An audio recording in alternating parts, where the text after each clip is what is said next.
Hello, Power Foods Lifestyle Champions. Today we are talking about, in our Wisdom Wednesday 10-minute training, we are talking about animal fats, why you need fats from animals. There's a lot of misinformation going around right now about things like, oh, fats from animals are going to make your cholesterol go up. They're going to give you heart disease. They're going to cause all sorts of problems. And is this correct? The answer is, it is all false. It is all misinformation, not based on any science.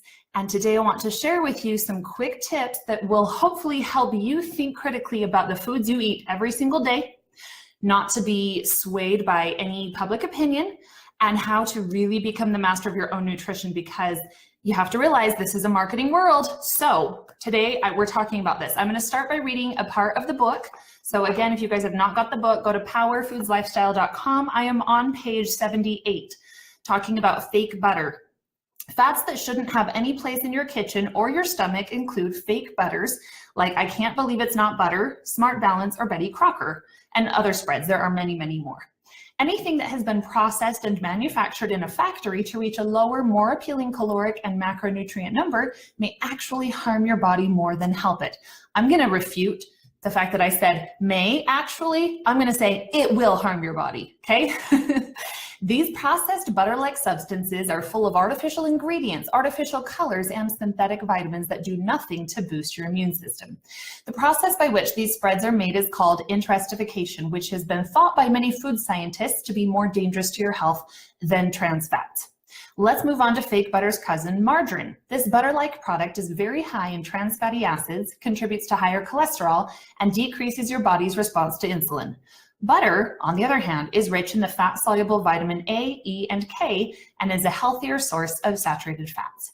When used in balance with other power fats, butter is a great source of completing a PVF, which we know here at Power Foods Lifestyle to be a protein-based food, a vegetable, and a fat combination. That's a complete meal, like a constructed meal, and keep your energy intake balanced for fat loss. I'm going to add an asterisk, assuming you're keeping to proper peak ranges for your body.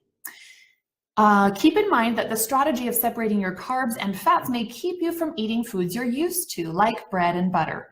You will quickly learn that you really don't need to butter your toast. The grain is very delicious on its own if you're choosing to do a PVC meal, or even better to use a different carbohydrate source in the morning. I preferably love to see people do oats or quinoa, like make a porridge in the morning. If you're going to do carbs, I would rather see that type of carb chosen. At the end of the day, remember that I'm teaching you principles of which to be aware, not to make you miserable. Use them however you see fit to best improve your health and manipulate your body composition. So that's it for the book. Remember, the person who comments the most is going to win free t-shirt, 1 meal, 1 workout, 1 day at a time. All the sizes are for women only, so men you get to observe, but primarily we have women here. So I have a few things to talk about, but above all, I would love to make sure that I get any of your guys' questions answered as to how should you be using animal fats, to what ratio, how to make them in meals and really reach your goals, your optimal brain function, your best energy, feeling amazing. You want to feel like there's light in your eyes rather than how many people do you look at and they're just like, right? That's called brain fog. I was explaining this last night to my dancers about when we have too high of a carbohydrate and sugar intake, that brain is super inflamed and you can't think critically. ADD rises, like there's big time problems. So April, what's up? Amy, hi. We got 2 Amy's, what's up? Okay, so let me just talk about a few, let's look at just history for a minute. Why would the darling of, vegetable oils, and especially hopefully you guys have listened to my podcast about the coconut oil fiasco that happened over the summer. But it's been cool to hear people's response to my explanation as to why that sensationalist headline about you should only be using vegetable oils and not coconut oil. It was all false. It's all advertising. So what happened in the 1900s when we were still using candles, right? That's what they were using, this process of hardening oil from corn or from other grains. They would squeeze it out and it's an odor, like it's so nasty, kind of black and rancid, but then they would use this chemical process to harden that oil, and that's how they would make candles. Well, you can imagine what happens to a company that's built, this output of product, and all of a sudden electricity is now available and people aren't using candles like before. Well, now what are we gonna do with this oil? Maybe if we do partially hydrogenated oil, we'll create a shelf-stable oil that people can use more. It'll last longer, which means more profit margin for grocery stores and manufacturers of this oil, and we'll all make more money. Fantastic. Which industries does this mentality that has continued to come this way, who does that benefit? That's going to benefit your vegetable oil companies. It's going to benefit even your dairy industry, because if they are saying, oh, we're stripping the fat from this and so it's better for you, all of a sudden you're buying their products, the skim milks, the fat frees. So it's benefiting two giant industries. All right, Linda, hi. Tiffany, what fat sources should I be reaching for first? Fantastic, so glad you asked. In the Power Foods lifestyle, we want to eat a 2-to-1 ratio of fats. 2-to-1 being all of our plant-based fats, over here, saturated fats. Remember, saturated fats are going to be those from an animal. So cow, pig, what else is there? Chicken, lamb, bison, whatever. So first, if you're going to have a PVF meal, ideally speaking, the first one of the day would be a plant-based one. Top 3, avocado, olives, oils. Not the vegetable oils, my 4 favorite oils, and there are many more, but I try for you guys, instead of like giving you all the possibilities, I try to keep my lists simple so that you can learn and then just recognize there's going to be other products that still fit that. I've been asked that a lot about the Power Foods lifestyle list, like, why isn't this on there? Because I need to simplify. If I give you 200 foods, that's a little overwhelming. So the 4 oils, coconut oil, flaxseed oil, avocado oil, and 100% extra virgin olive oil. Quick note on your oils, please make sure they're in dark containers and do not store them over anything hot, particularly your stove, because any heat is going to oxidize that fat and render it of a less omega value. And that is the whole purpose for doing those plant-based oils. So watch out for that. If you're buying an olive oil and it's in a clear bottle, my friends, think about, like, how did it get from the vineyard to the press, to the store, to the manufacturer, the warehouse, and all that light and time. If it's not in a dark bottle, like, and I know it's hard on a budget, but here's my biggest question is, when things are hard on our budget, we have to make a decision. We're either going to pay for it now or pay for it later. And I was actually on the phone with my mom the other day about this, and I was like, you know what, Mom? My food budget does not change. Like, I will not. I know too much. That is my number one investment in myself every single paycheck. Okay. April says, I'm hypothyroid and struggle with energy. I know healthy fats are part of helping, but I struggle with how to properly balance healthy versus bad fats. Well, let's really keep in mind that in Power Foods Lifestyle, we never want to label anything bad. So comment, because I want to know what fats you think are bad, and I'd love to help you understand more how maybe they're not bad. Okay. While I'm waiting for you to respond to that. So avocado, olives, the oils, and that 2-to-1 ratio. So you think, okay, if your strategy is like 3 PVF meals in a day, then that means 2 of those PVF meals need to come from our plant-based fats, our monounsaturated or polyunsaturated. Just basically think, did it come from the earth or a plant? Avocado, nuts, seeds, what were the other ones? Olives, and those healthy oils I told you about. Okay, or is it coming from an animal? That's the easiest way to decide between the 2-to-1 ratio. So you just think about, okay, how many PVF meals am I eating? Sometimes I'm eating a double, like a PV double F, because my portion sizes are bigger, okay, because I'm not in a fat loss phase. When I'm in a fat loss phase, it's PVF or PVC, 6 meals a day. If you start adding to it, that's where your calories start to rise and you get closer to maintenance. So please remember, if you guys are new to Power Foods Lifestyle and you've only heard a little bit of the nuanced information, I really encourage you read the book, because that's where the methodology, I can't explain it to you in 10 minutes. That's why I had to write a book.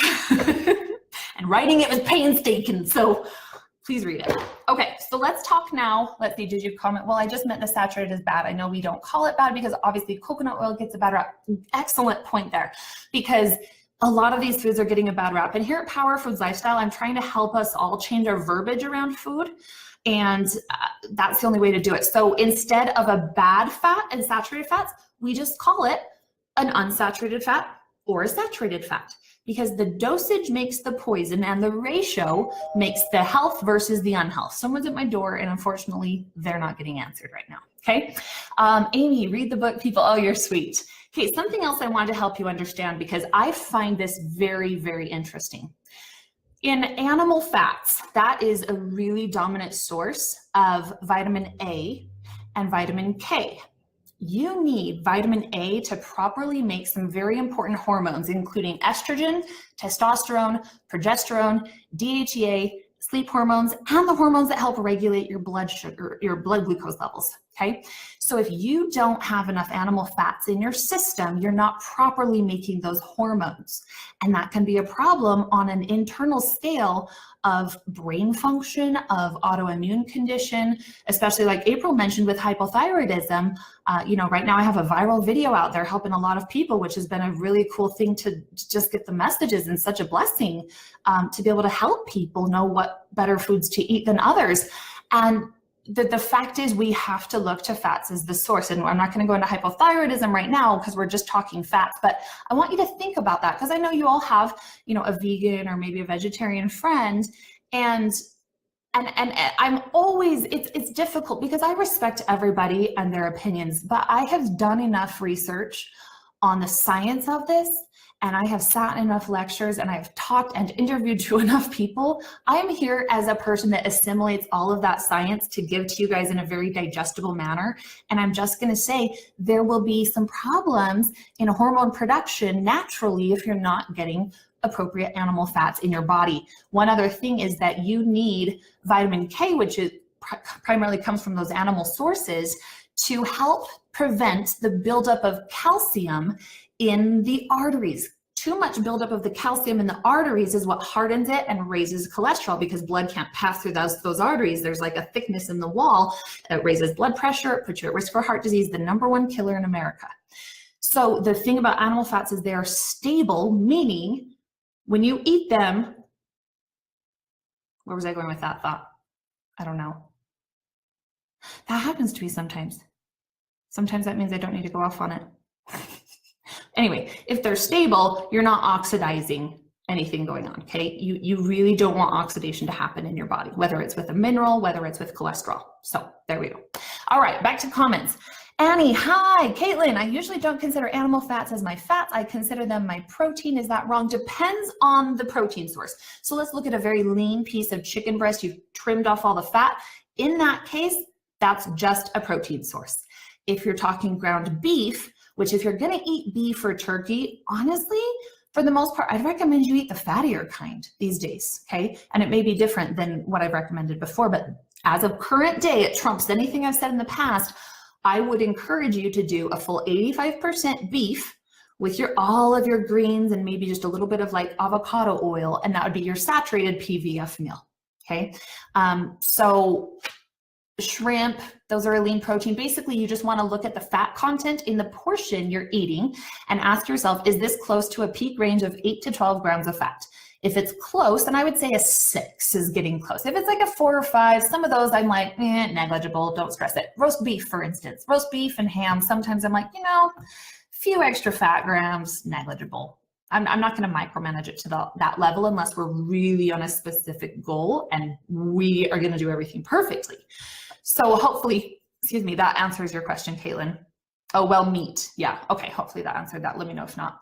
April, some animal products can be counted as protein and fat in our meal planning. Yes. So basically just look at the fat content with the peak range. Don't eat the fats and try to stay away from beef as much as I can. Okay. And just a quick note on red meat, the Power Foods Lifestyle principle is no more than 3 times a week. The same goes for bacon. I know some of you have seen bacon and I'm talking pork bacon, not turkey bacon, seen that on my meal plans. And the key being when you learn these principles and you actually do the courses, which is my highest recommendation to you guys, that you don't just like learn a principle and try to apply it without all the explanations and nuanced information behind it, that pork, red meat, these types of things should really only be eaten 3 times a week per category. That does include tuna. So especially if you are still in childbearing years, I'd really caution you, Tuna should be more an exception, not a regular. Okay, just the mercury content, you want to keep that metal out of your blood. Okay, so we've talked about who benefits from all this dogma, and again, there's no valid evidence that animal fats are causing the rise in cholesterol and heart disease, and there are plenty of books out on the market that are stating this. So when vitamin K, which is in your animal sources, is preventing the buildup of calcium in your arteries, it takes the calcium and it puts it where it's supposed to be, which is in your bones and in your teeth. So very cool things. Remember, if you have not yet downloaded my free Power Foods list, you can get it right now on, I will type it as I say it, but it's www.powerfoodslifestyle.com/self-training. Okay, if you guys are new here, let me just talk you through what I have built to be what I believe the best system of taking you from maybe no knowledge or confused knowledge into you're a veteran. You would get my starter kit, you would start making some recipes, you would start reading the book or listening to it. Next, you would do the 10-day Power Foods detox. You'd clear everything out, you'd help your organs function better, you'd clear up the brain fog, you'd really start to understand this PVC-PVF balance. Then you would move into either A, the 8-week challenge, B, if you're still experiencing some emotional eating, you would do binge bye-bye, or if you're just ready to rock and roll, you become a member of Body Buddies World.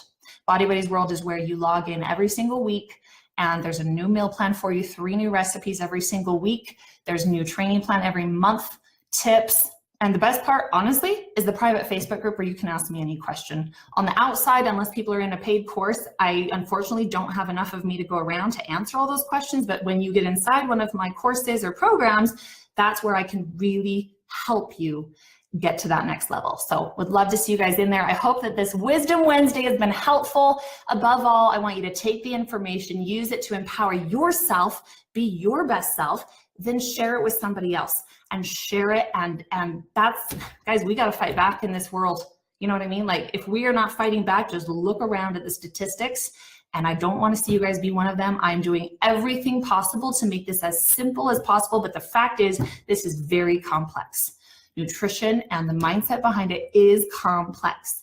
And you have to invest in yourself the time. Number one, you guys can all be doing for free is the podcast. Honestly, that's really, sometimes it blows my mind when people are like, I'm so frustrated. I might have you listen to the podcast. No, I don't have time. Do you drive? Do you brush your teeth? Do you cook? Do you sit on your butt? You have time to listen to the podcast. Love you all. Thanks for being here. I'm going to go tally up who commented the most, and I will message you and ask for your address. Thanks so much for being here. You guys are amazing. Oh, Tiffany, so if I love almonds, is it bad to use those as an F for multiple meals per day? Not bad, not wise though. I would do maximum 2 servings of nuts per day. You'll see the difference in your digestion. If you get too many nut servings or nut butters, you're going to see things start to slow down. So, and you just need the other diversity in the foods from the other vitamins and minerals. So I encourage you to do that. Nikki, I encourage anyone to try 12-week program, down 25 pounds. She's a rock star. She's literally like, you were just ready, girl. Love you. Love you, love you, love you. Nikki, I plan to soon. Nikki, I think. Okay, I'm out, over and out. Love you guys so much. Thank you. Thank you for like believing in yourselves. That's really what it comes down to. You know, at the end of the day, I can't do it for you. All I can do is teach you and say, take the ball and run with it. Go bounce it. Go see what you can do with it and tell me how it goes. I would love to hear it. Don't you dare leave me in the dark. If you experience changes, you message me. I like to hear those. So, hey, over and out. Power your body. One meal, one workout, one day at a time.